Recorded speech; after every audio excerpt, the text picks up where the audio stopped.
Another year, another mediocre Assassin's Creed game that will inevitably be inferior to a similar game releasing around the same time. We've seen this again and again and again. This series that was once hailed as innovative and interesting has now become a horrible yearly slog filled with the same tired content, a bloated, uninteresting story, and more collectibles in one game than there should be in 10. So what happened? While the easy answer is to say Ubisoft is a horrible game company that constantly releases subpar games, at one point in time, Assassin's Creed was actually really amazing and featured a number of legitimate innovations never attempted by any other game. How did we go from this Away with you! Away! to this?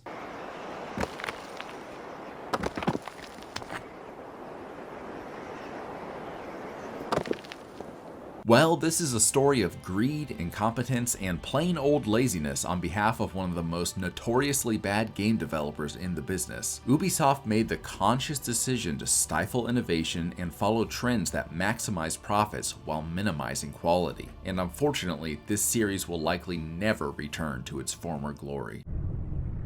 I sense you expected someone else.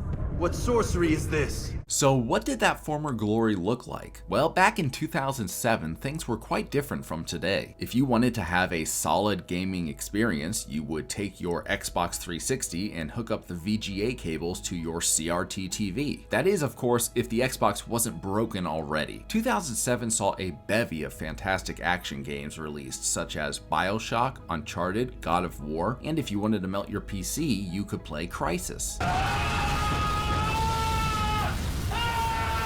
While all of these games had their own innovations, the original Assassin's Creed offered a feature never before seen in gaming. While there was a certain verticality to many of these games, it was always limited to predefined paths. As such, whenever you were running from someone or climbing a structure, you were confined to the route the developers wanted you to take. In games like Grand Theft Auto, there was a lack of verticality because all the buildings were mere set pieces. And in games like God of War, verticality was limited to traversal, with combat and evasion usually set in big square arenas. Basically, in all the games of the era, technical limitations meant that verticality was not really a thing, until of course Ubisoft unleashed a new game upon the market and added the Y-axis to action games in a way never seen before. It's kind of hard to put this into perspective for modern gamers, but that first Assassin's Creed gameplay trailer where the character is climbing a building and the player is able to control exactly where they want to go was groundbreaking. It's kind of like the iPhone reveal when Steve Jobs used a finger to swipe and the crowd lost their minds.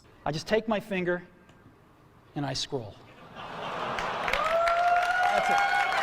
These days, that functionality is second nature and seen in a lot of titles, but back then it was a huge revolution, and it proved to be an integral part of the formula for Assassin's Creed's success. While the first Assassin's Creed games suffered from repetitive missions and simplistic gameplay, the core concept of the game was wildly celebrated. Evading capture, blending in, hunting down your target, and moving through hyper-realistic versions of ancient areas were all things that players loved. The basic formula had been established. You take Hitman gameplay, a dash of Dan Brown for the story, the open world of a GTA game, and historical realism, and you got Assassin's Creed. It's really that easy. I don't know why they can't do this anymore. It's so stupid, and these new games look like shit, If we're talking about the formula of Assassin's Creed, let's talk about the story in these games too. The early titles really leaned into this sort of the Da Vinci Code-like storytelling that was insanely cool for the time. So it worked like this. You played most of the game way back in history as an assassin, but in the modern day, you were reliving the memories of your ancestor trying to uncover some Illuminati insanity. It kind of felt like you were stumbling upon some crazy secret that, while fantastic, was realistic enough to be enticing. People had mixed feelings about this modern day versus historical gameplay, but I thought it was just great. It really made the game feel bigger than it was. You weren't just a badass assassin killing shitty people, but you were unraveling this conspiracy that permeated every facet of modern society. Of course, like most game series, Ubisoft would build on this formula, but as time elapsed, it became clear they didn't really know how to sustain interest in the series. While the first game and the second trilogy, yeah, it's kind of weird, don't worry about it, stuck to this formula, it wasn't until the third game that things started to fall off the rails and Ubisoft began to really drop the ball. Remember, the reason people bought this game is because it's Hitman plus good story plus the Da Vinci Code plus GTA plus cool history. You do that and you do it better than anyone else and you got Assassin's Creed. Okay, so with that in mind, let's see the difference between Assassin's Creed 2 and Assassin's Creed 3. Oh my god, look at all these awesome gadgets and abilities. I'm like a Renaissance Batman. Yeah, you have like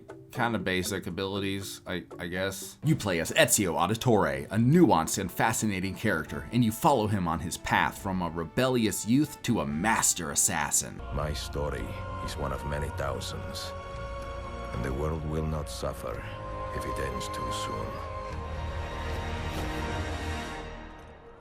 You play as Connor, and he's angry. He's just kind of an angry guy. You have said much, yes, but you have shown me nothing. Wow, look at this one-to-one recreation of an intricate, beautiful Renaissance city. Wow, look at these big open fields and boring forests. Ancient aliens created ultra technology that has been sought after by the Templars, and only by finding clues throughout history can you save the world. All of those mysteries kind of just fall apart, and the world is saved with a stereotypical hero's sacrifice. Yeah. Basically, the series started to turn from innovative to lazy here. While more people than ever worked on Assassin's Creed 3, we began to see a flattening of features. What I mean by that is that as the series evolved, more shit was added onto it, and because of this quantity over quality approach, each feature became more boring. It's like they say, you can focus on a few things to be good at, or you can put a resource trading minigame into your action game and wonder why nobody played it. In Assassin's Creed 1, you climbed stuff and killed people. Okay, got it. Then in Assassin's Creed 2, you do that again, but better. Then in Assassin's Creed 2, you can drive a tank. Then in Assassin's Creed 2, you have to do tower defense minigames. Okay, that's kind of stupid, but it's not that bad. The core gameplay loop is still the same. Then Assassin's Creed 3 comes around, and you can kill people, craft stuff, build things, go on boring side missions, collect trinkets, find chests, collect everything, trade resources, collect feathers in the woods. Hey, I don't want to collect feathers in the woods. I want to hang out with George Washington and stab British people. Why are you adding all this shit? Where's George Washington? Why can't we kill British people with George Washington? While Assassin's Creed Black Flag was a return to form and my personal favorite of the bunch, it represents a high point before the series tumbled into a valley. Suddenly, Assassin's Creed had an identity crisis and spent all its time in its room listening to My Chemical Romance and painting its nails and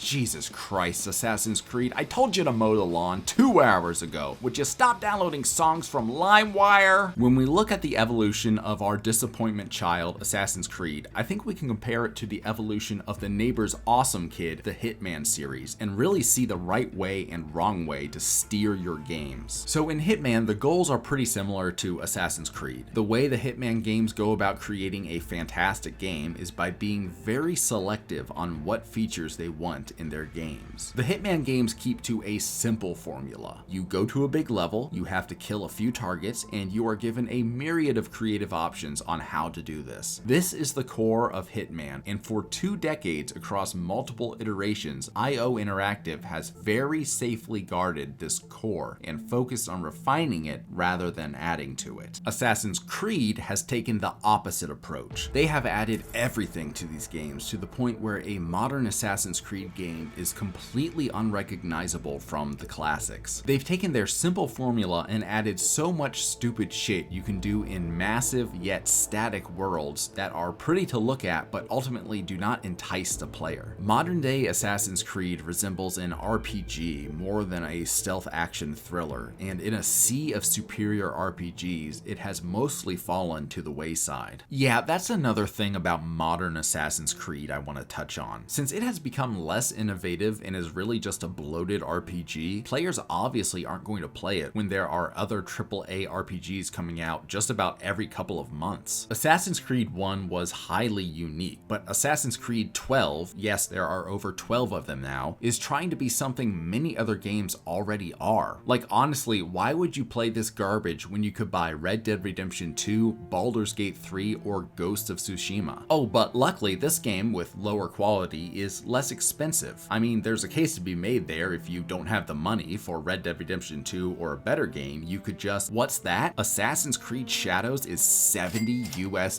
for the base game with a $110 gold edition and a $130 ultimate edition. You could literally buy all three of those other games for the same price as this one piece of garbage. Oh, and can we talk about collectibles? I don't know what Ubisoft is smoking, but each one of these fucking games has thousands of stupid ass collectibles in it that do nothing but pad the runtime. You see, executives who don't play video games think their games need to be long because the longer a game is, the more money it will make, right? Well, when 70% of your game consists of the player collecting shit, most players are going to drop your game for a superior title. I cannot reiterate this enough. Bigger and longer games are not necessarily better. Hell, I made an entire video on that. By cramming more and more crap into a game that doesn't really know what it wants to be, players will get bored of it quickly. And with similar experiences coming out alongside Assassin's Creed games, most players will steer clear of this tired series. Like, look at Assassin's Creed Valhalla. I was promised an exciting Viking adventure, but here I am stacking rocks together and collecting 782 collectibles so I can complete the game. I mean, what looks more fun? This?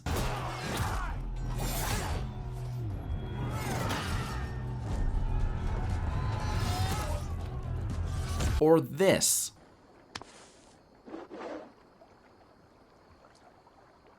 Look at all those delicious fish. And look, I know you don't have to collect everything in these games or do every side activity, but let's be honest about games here. Most gamers will take a streamlined game that does one thing perfectly over a game that does many things poorly. So how does Assassin's Creed go about revitalizing itself? Okay, here we go. Ubisoft, I am for sale. You can buy this idea from me because it's so good and it will save this boring franchise. I present to you Assassin's Creed X. First of all, instead of one giant map with vast stretches of nothingness interrupted by stupid ass collectibles, instead we have 10 smaller maps for the player to explore, and each one of these maps is during a different time period. Get it? Assassin's Creed X, 10 maps? Again, Ubisoft, I can fix your games, let's talk. So you follow the story of main character Guy, who is basically kidnapped because he has all these ancestors that have interacted with the Illuminati or the alien MacGuffin. I don't know, we can figure this out in a weekend with enough cocaine. We don't need to figure out all the story details now. Anyway, the main character has to use the Animus to connect with his different assassin ancestors, explore the limited Hitman-like environments, and assassinate targets to reveal fragments of a larger picture. These environments are devoid of stupid collectibles and bloated side missions, and instead follow a similar thread to the original Assassin's Creed game. You have a target or targets.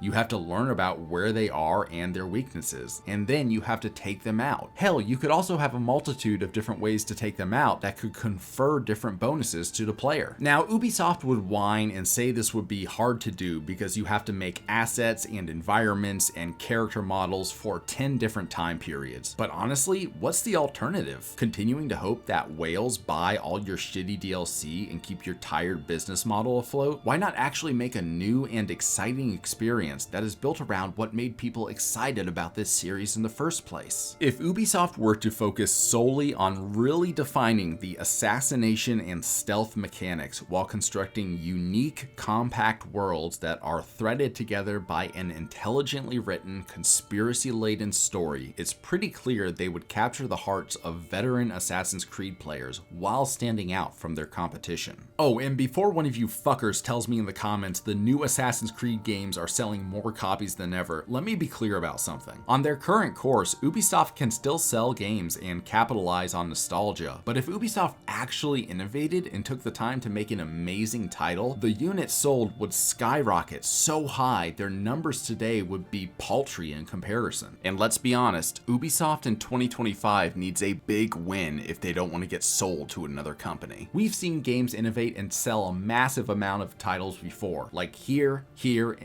and here. 20 million copies sold looks great on paper compared to your previous sales, but when you compare it with the other games you released alongside of and the most popular games of the year, the number is small by comparison. Yay, data! With a focus on the core of what makes Assassin's Creed great, and by streamlining the gameplay to exclude unwanted features, Ubisoft has the potential to make a truly groundbreaking game that would do more than just decent. Assassin's Creed is a franchise very close to my heart because when it first came out, it broke new ground with its mechanics while challenging what sort of stories could be told in games. The recent games have seemed to fall victim to the bigger is better mentality, and while this makes for decent games, in an era where studios far larger and more talented than Ubisoft exist, their games will always play second fiddle to their counterparts. So Ubisoft, if you want to make a fun game that blows your sales figures out of the water, focus on the core, stop trying to imitate others, and reinvest in the talent of your organization. Then again, if you did that, I suppose you wouldn't be Ubisoft.